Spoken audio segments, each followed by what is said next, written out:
2,000 U.S. troops arrive in Germany. Putin is ready to call President Xi Jinping with 100,000 troops. Ukraine news from February 5. Troops deployed to reinforce Washington's NATO allies arrive in Wiesbaden, U.S. military says. The first U.S. troops deployed to Europe to reinforce Washington's NATO allies have arrived in Germany, the U.S. military's European command has said. Meanwhile, China put on a united front with Russia on Friday as the Ukraine crisis escalates, with President Xi Jinping joining Vladimir Putin in opposing further NATO expansion. In a joint statement issued on Friday after the Russian president met Xi in Beijing, the two powers called on NATO to abandon the ideological approaches of the Cold War.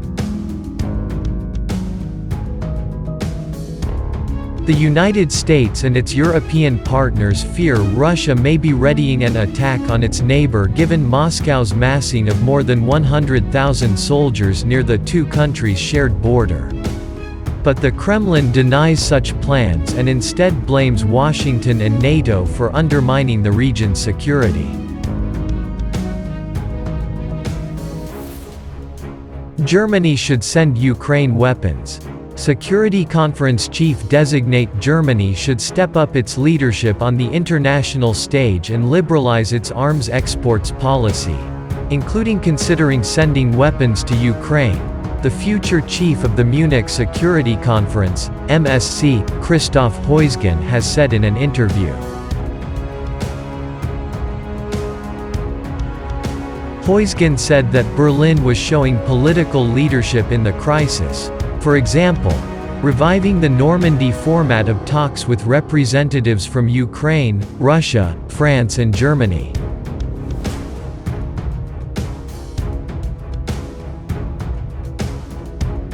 But Germany should consider exporting weapons so Ukraine could defend itself, too, said Heusgen, the former senior German diplomat who will take over the MSC at the end of this year's event on February 18 to 20. Using history as an excuse was no longer appropriate or even logical, he said.